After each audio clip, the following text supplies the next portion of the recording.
Wake up, Chief. I need you.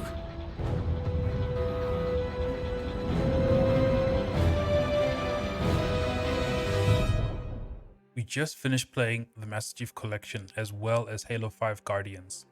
This was an amazing experience for me. Finally being able to play the remastered versions of Halo 1 and Halo 2, as well as finally seeing what exactly happened in Halo 5 Guardians after Cortana's death in Halo 4. I have finally caught up and just like you cannot wait until Halo Infinite launches in 2021. Just like you, I was not entirely impressed when I saw the gameplay preview of the game back in July of 2020. I was more relieved than saddened when it was announced that the game would be worked on further and the release date pushed back. In the Halo Waypoint update from Joseph Staten in December 2020, it was great to see 343 acknowledged the limitations in the overall game and the promise to continue working on them until release. There are a handful of things I would like to see in Halo Infinite that would help ensure it lives up to being a modern shooter and still feels like a Halo game. I go through some of them in the video, let's talk about it. There is no questioning the fact that the Master Chief is the Xbox mascot and has been from the very beginning. A quick Google search defines a mascot as a person or a thing that is supposed to bring good luck, especially one linked to a particular organization or event. Okay, maybe not relevant to the subject matter. Wikipedia has a more relatable definition. A human, non-human animal or object thought to bring good luck, or anything used to represent a group with a common public identity. There. Better. I bring this up because I think in Halo 4 and Halo 5, we were given a chief that was a little beside himself compared to previous Halo games. Towards the end of Halo 4, Cortana has some deep questions for the chief, asking him to understand he is not a machine. Lasky, the captain of the Infinity, has words for Chief that echo Cortana's sentiment. These are absolutely valid questions to ask a soldier that has dedicated their lives to fighting for a cause at the expense of their own desires. This angle had never been explored in previous Halo games, and in my opinion, really should not have been explored at all.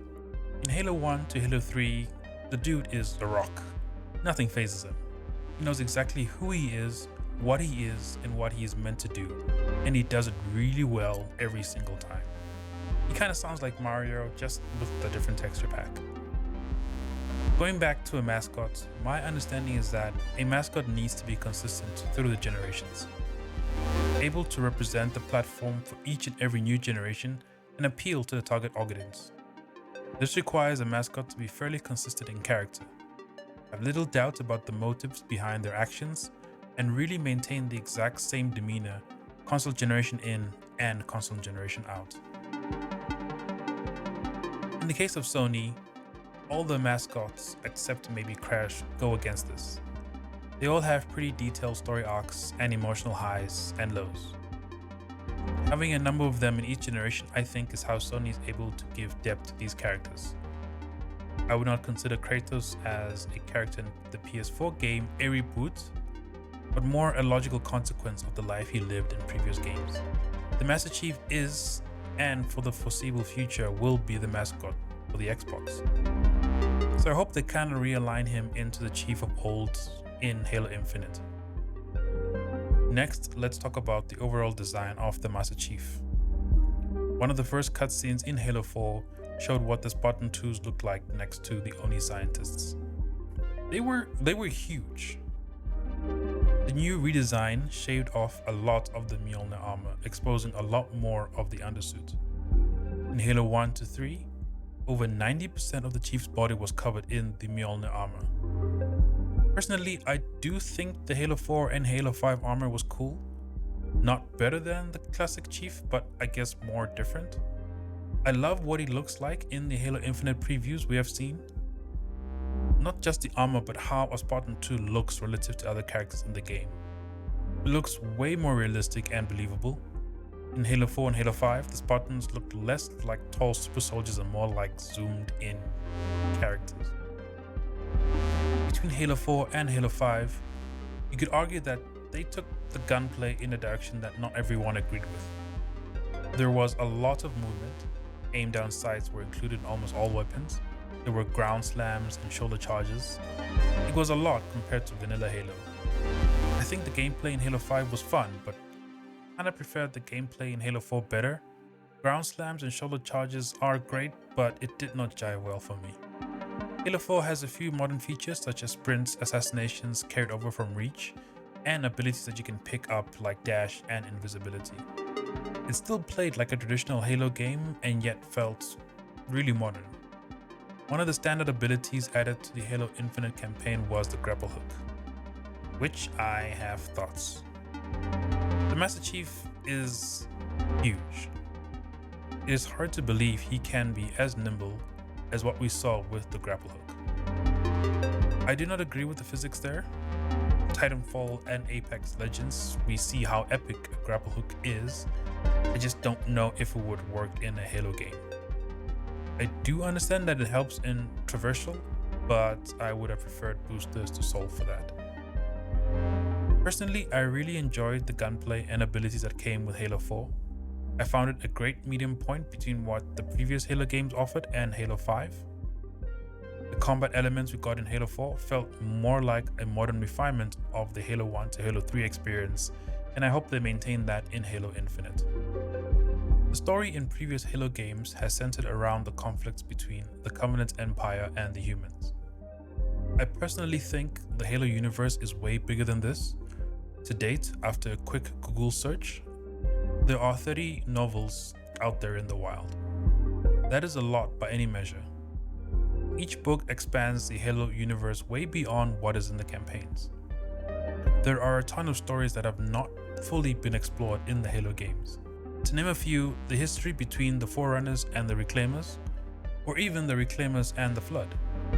What if the Forerunners were to return to their previous level of domination in the galaxy and a real conflict between humanity and Forerunner ensues for the mantle of responsibility?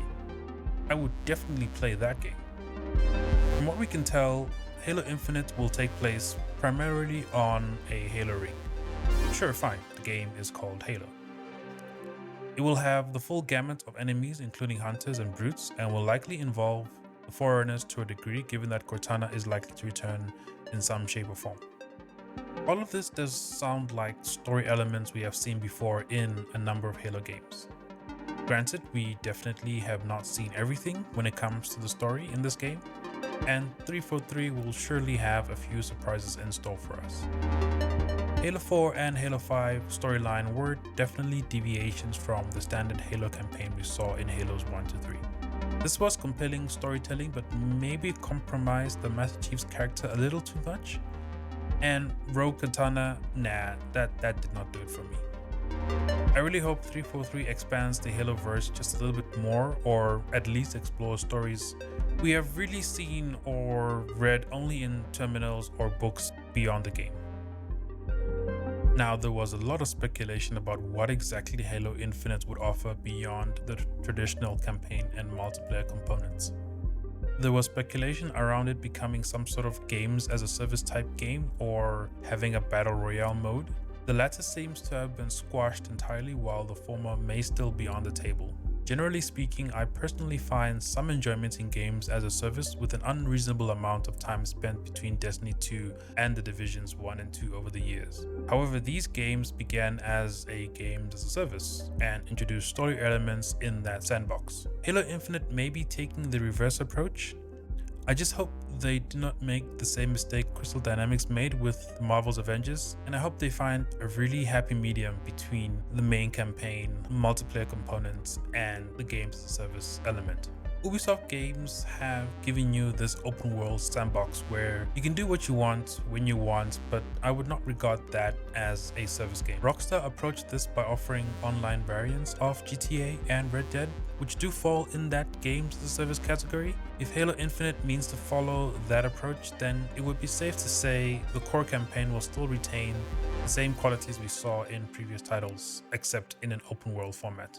I imagine Rockstar built the GTA and Red Dead maps first and foremost to service the single player campaign, and the online component secondly. 343 should follow the same.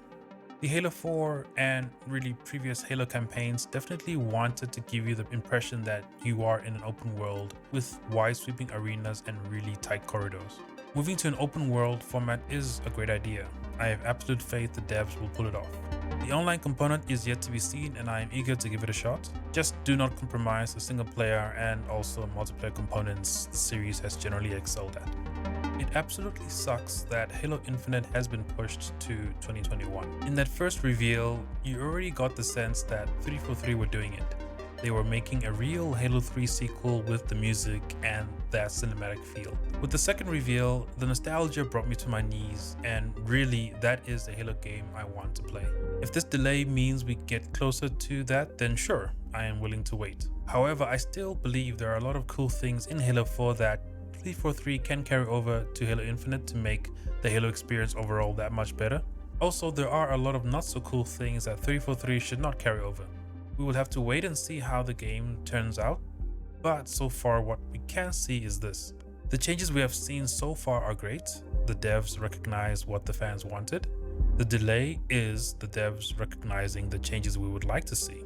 Both of these give me positive vibes and it makes me want to play this game even more. That is it. Those are my thoughts. Thank you everyone for watching, and especially thank you for watching up to this point. Let's chat about Halo more. Comment below and tell me what you would like to see in the game from previous Halo games. If you enjoyed the video, dropping a like is greatly appreciated and really helps the channel a lot. Subscribe if you would like to see more content on the channel. We do a variety of stuff, game and tech related. More coming soon. With that, have a good day and we will chat in the next video. Cheers.